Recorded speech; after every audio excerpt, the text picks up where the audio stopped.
In recent years, there has been a surge of interest in the potential negative health effects of lectins. What are lectins? They're a type of protein found in many plant foods such as legumes, whole grains, and some fruits and vegetables. Now, if you take YouTube clips and popular diet books on their word, then these lectins are harmful to human health and are a major driver of inflammation, weight gain, and many chronic diseases. Of course, to believe all this, you need to suspend the reality that humans have been eating these foods for thousands of years, and it is only in modern times that have we been hit with all of these major health problems. But hey, we need to blame it all on something, I guess, and lectins seem like a great way to sell books and get website clicks. In this podcast, I'll explore the role of lectins in the diet, the alleged health risks, and counter that with the health benefits of eating lectin-containing foods. Lectins. They're the new dietary demon on the block that has some people positively apoplectic in their concern for them allegedly causing us all manner of health harms. Pushed by popular diet books, and one in particular called The Plant Paradox by one Dr. Stephen Gundry, who was a former heart surgeon, these lectins are supposedly a major cause of obesity, chronic inflammation, autoimmune diseases, cancer, and heart disease, as well as a shopping list of other problems such as acne, bloating, joint pain, migraines, and fatigue. Oh my. So, what are lectins? Lectins are a type of protein found in many plants. We also have them naturally inside of us as they serve as an important part of our immune defense system. In plants, lectins form part of its defense system against predators. Lectins are found in a wide variety of plant-based foods, including legumes, such as beans, soybeans, lentils, kidney beans, and peanuts, as well as whole grains and some fruits and some vegetables, such as tomatoes, potatoes, and eggplants. That's a lot of traditional foods in diets eaten around the world that contain lectins. How on earth has humanity survived this long with all these toxic disease-causing substances in our diet? Yes, I was being sarcastic. In fact, the healthiest populations in the world, known as the blue zones, eat more lectin-containing foods than anyone else. Go figure. Lectins are capable of binding to sugar molecules, allowing them to interact with other proteins, cells, and carbohydrates. The same properties of lectins that make them a handy way for plants to defend themselves in nature may cause problems for us humans during digestion, which I will add straight away has some truth to it. The most well-described accounts refer to severe reactions in people eating raw kidney beans. Kidney beans contain a type of lectin called photohemagglutinin, which can cause red blood cells to clump together. It can produce nausea, vomiting, stomach upsets, and diarrhea. But did you pick up that I said uncooked red kidney beans? Hands up who eats their kidney beans raw. No one. If you cook them, then lectins be gone. Simple. But from cases like these that have some truth to them, it helps serve the agenda of people who need website traffic and clicks to sell their scary messages, diet books, and supplements, who can then build an incredibly selective and biased case of just one food component explaining many of today's modern health ills. Here's one thing those people won't be telling you about those red kidney beans I just talked about. They are the food with one of the highest levels of antioxidants measured of any food. So you can see already the issue that you run into by demonizing a food or group of foods, in this case legumes, because you want to scare the pants off everyone to do with one component of that food and then ignore all the health benefits of other components of it. Now, at least in animal and cell culture studies, there is some research to show that active lectins, that is, ones that haven't been neutralized by cooking foods, can reduce the absorption of some minerals, especially calcium, iron, phosphorus, and zinc. So while it is true that lectins can bind to these minerals and reduce their absorption, this effect is minimal and unlikely to cause nutrient deficiencies in people consuming a wide varied diet.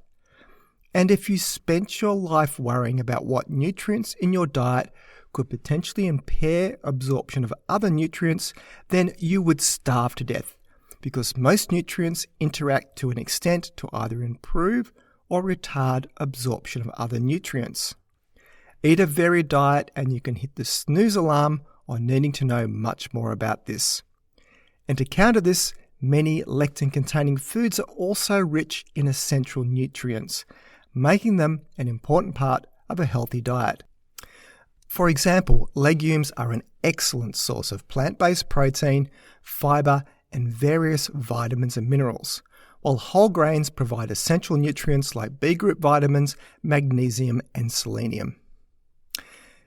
It is true, though, that some people, especially people with IBS, may not tolerate lectin-containing foods so well, though here it is hard to disentangle the effects of other components of foods high in lectins that are also linked to IBS, and I'm looking at you, FODMAPs.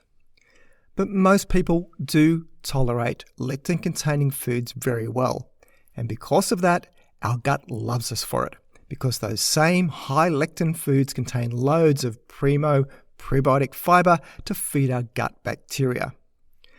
But I should mention here that gluten is a lectin, and there is no debate about the need for people with celiac disease to exclude this from their diet.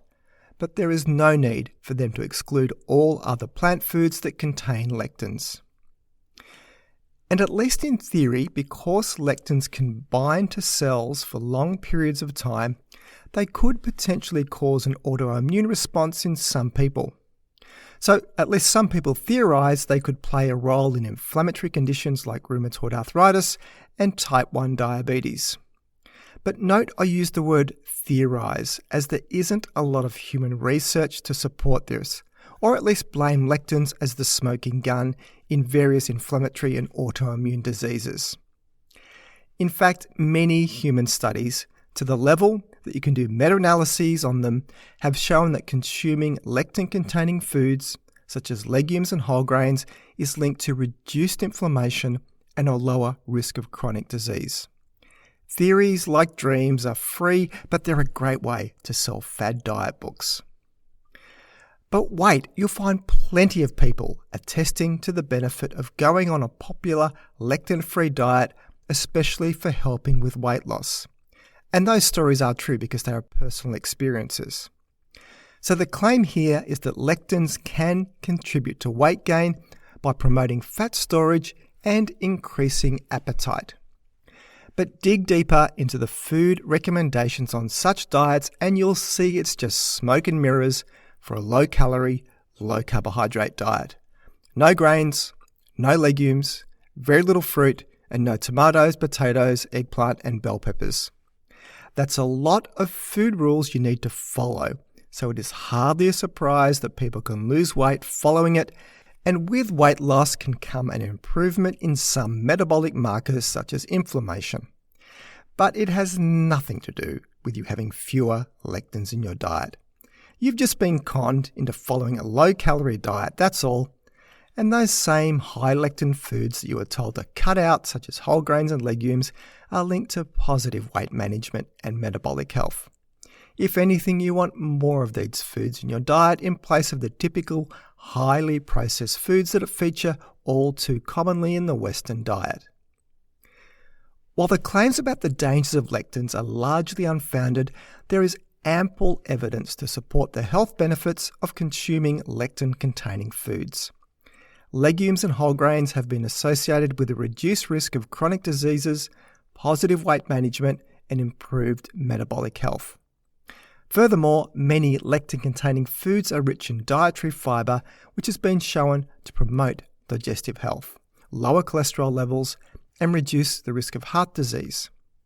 Foods containing lectins are rich sources of B group vitamins, protein, fiber, and many minerals. Thus, the health benefits of consuming these foods far, far outweigh the potential harm of lectins in these foods. So throughout this podcast, I have noted that lectins could still be a problem for some people, but these cases are rare. One reason is that lectins are most potent in their raw state, and the foods containing them are not typically eaten raw. One example is dried beans. To prepare them for eating, they are soaked for several hours and then boiled for several more hours to soften the bean, which denatures the lectins. Canned beans, for example, are cooked and packaged in liquid, so they are also low in lectins. So, let's wrap all this up. The claims about the dangers of lectins in foods are largely unfounded, exaggerated, and not supported by the current body of scientific evidence. Of all the fad diets that are around, the lectin-free diet, heavily championed by one Dr. Stephen Gundry in his book The Plant Paradox, is one of the worst you could follow. It fills your head with nutritional science nonsense and puts you on a restrictive diet that kills the joy of eating many foods, all the while emptying your plate of some of the most healthy and beneficial foods you could be eating. So that's it for today's show. You can find the show notes either in the app you're listening to this podcast on, or else head over to my webpage at thinkingnutrition.com.au and click on the podcast section to find this episode to read the show notes. If you find this podcast of value, then please consider sharing it with your friends and colleagues, or maybe even leave a review. This all helps to increase the ranking and reach of the podcast, which means a big win for credible, evidence-based nutrition messages and making the world a slightly less confusing place. I'm Tim Crow, and you've been listening to Thinking Nutrition.